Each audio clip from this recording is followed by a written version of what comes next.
Hello, welcome to Working Dragon Mystic, where we discuss real, metaphysical, and occult knowledge so that you can manifest real and tangible results in your life. This week, with the New Year's coming up, we're going to discuss some of the top things you can do in your magical practice to really accelerate your progress and really get diving deep into your practice and help your magic manifest far greater results. So stay tuned.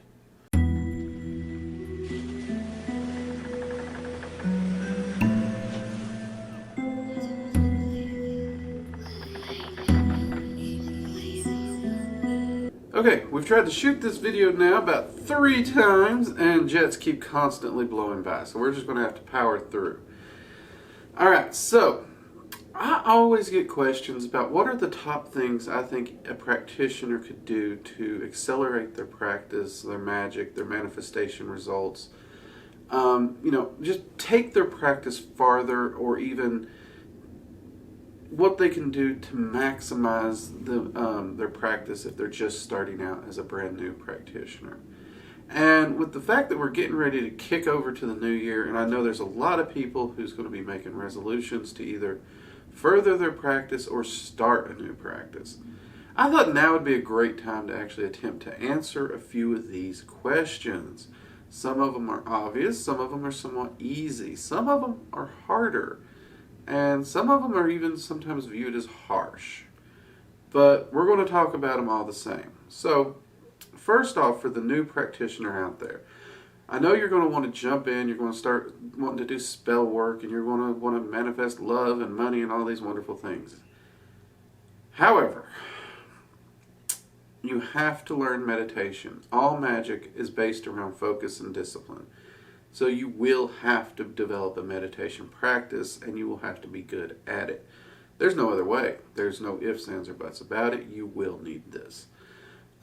This is whether it's in candle magic, sigil magic, it doesn't matter. You're going to need focus in some measure and discipline, because when you're using sigil magic or candle magic, you have to focus on what it is you want. You have to be able to lock that into your mind, and you have to be able to direct that energy into the sigil or into the candle if you have any hopes of making a spell work. There is a lot more to a spell than just, oh look, I got my red candle, I want this, I light it, I say some fancy words on paper and it does what it does. Nope, magic is a lot more than that. A few words in a candle aren't going to get you much more than a noisy room and a candle lit. You actually have to have the ability to focus, push the energy into it to actually make the spell work. There is a measure of focus, discipline, and will that must go into every spell if you want to see results. Otherwise, you're just playing pretend, and that's not going to get you anywhere. And you develop this focus and this discipline through meditation practice.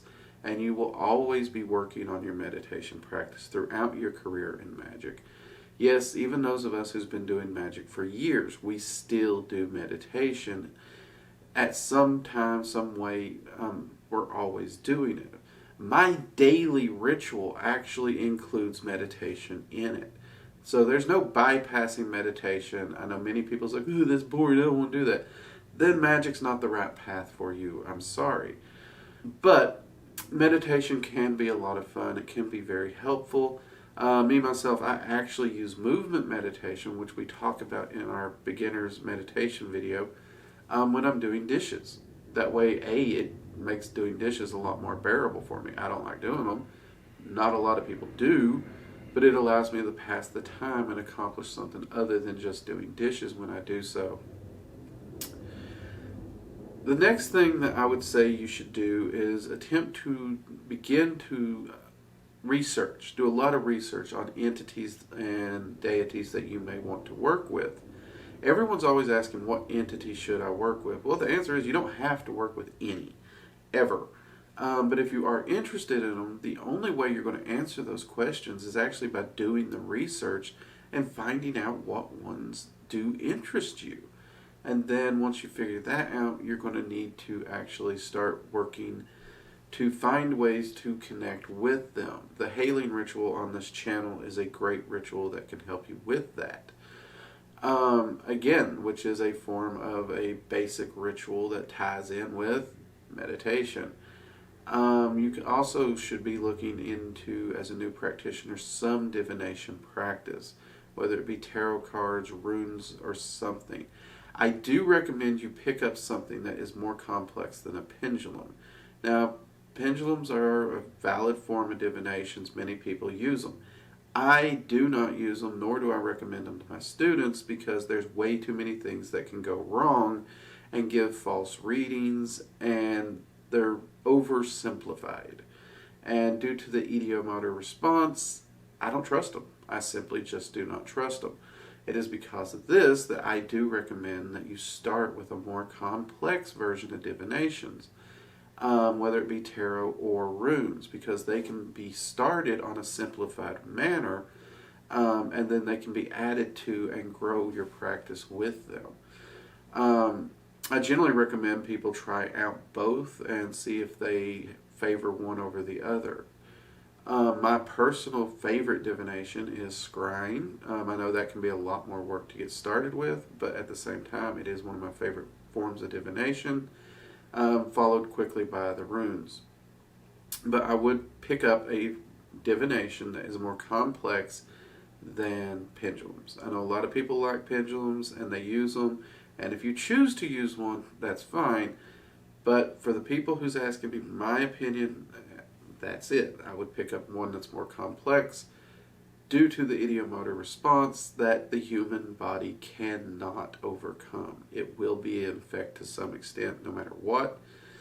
And it's for that reason I can't trust a pendulum, and I don't really recommend people trusting them. Now, next up, I would highly recommend focusing on trance work and setting up an astral sanctum. And again, here we are. We're falling back on that meditation practice that we already talked about. Trance work takes a good knowledge of meditation and the ability to sink deep into meditation to enter into a trance. Now, it is from here that most people get their first truly strong connections with entities, because from a trance state, you can communicate with entities far easier. This is also the reason I recommend constructing an astral sanctum, as this gives you a place to launch into a trance too, as well as a place to meet and have conversations with these entities. But again, we are falling back on those skills that we started learning with meditation. Now, over at the online school, we do have a massively in-depth meditation course that can help anyone who's having trouble with meditation or just a beginner understand all the different varieties of meditation and even build you into trance work and journey work. But trance work is where most people really do start connecting with entities and having those conversations the most. And you will also need to develop your trance work in order to move over into evocation work, where you actually start to evoke and communicate with entities in real time here on the physical plane, not just through trance work and whatnot. So as you can see, these are all building up on those meditation skills that we started learning. And like I said, those are skills that you're going to have to utilize no matter what you're doing. So, with those out of the way, that brings us to the next thing. If you're working on these things in Magick, what is the most important thing while you're working on these skill sets that you really need to cultivate in your practice? And this is the part where a lot of people don't like it. Magick is about accountability and responsibility. So many people come to Magick looking for an easy fix, a quick solution. They want to flip a light switch and all their problems go away. It won't happen. If that's what you're wanting, Magick is going to sorely disappoint you every time. Magick is a lot of work. It takes a lot of discipline. It takes a lot of time. It takes a lot of study.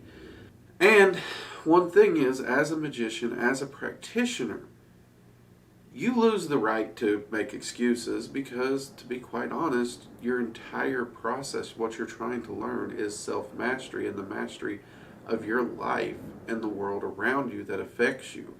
Therefore, if something goes wrong, it's your fault. You're accountable, period. You got to ask yourself, what can I do to make it better now and make sure it doesn't happen next time? A magician should always be looking at themselves and asking how they can correct the situation. If you're constantly saying, well, I didn't do this because it wasn't my fault, you're missing the entire concept and point of magic to start with, which is self-mastery. And you're giving your power away. Every time you make an excuse, every time you say, I didn't do this because this person or that, or I didn't have a fair shake, you're giving your power away.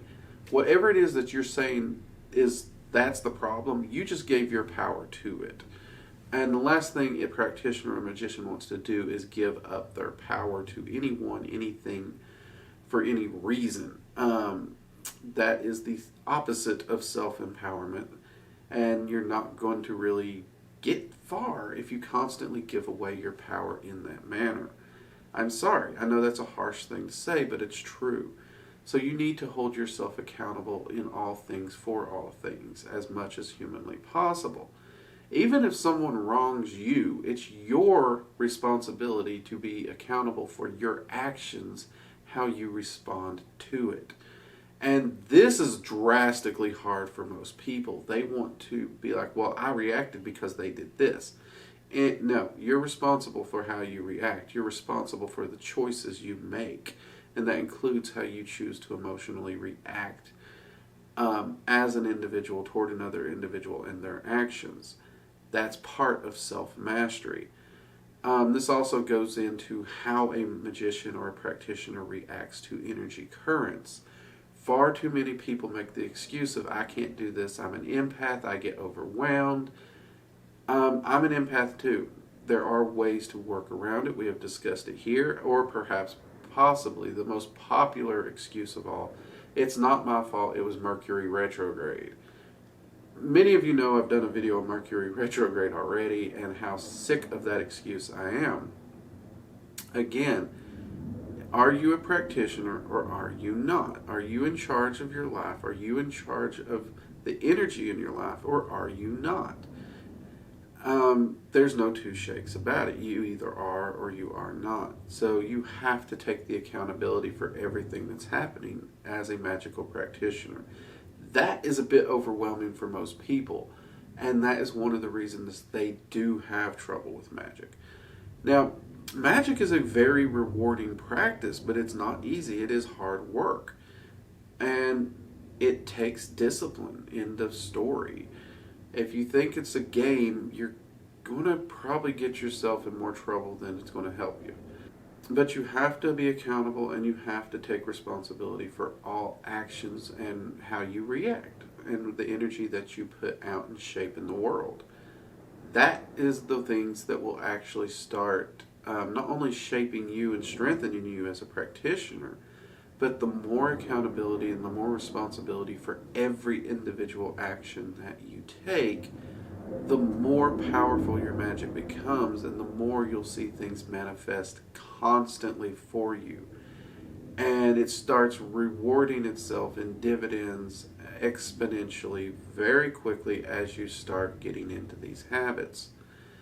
Now, it is true, you're not accountable for something that someone else did when you're not around or whatever, but you are still accountable for how you react to it. You are still accountable for your emotional state. If you fall into, if someone breaks up with you and you're crying and you're having a bad day, that's understandable. But at some point you have to pick yourself up and move on. I mean, there is that accountability. You are still responsible for your life, your practice, and your self-mastery. And it's up to you, no one else, to find the solutions. And that's a heavy weight for a lot of people to bear. It was for me when I first started, but looking back, I couldn't imagine not bearing it now. Now I'm at the point where I'm not going to give my power or freedoms up to no one for any reason because of it. I am my own master. That's just how it is. Many of you who's joined me in the live streams know I've even had a few arguments with deities because I'm just not going to bend a knee to no one.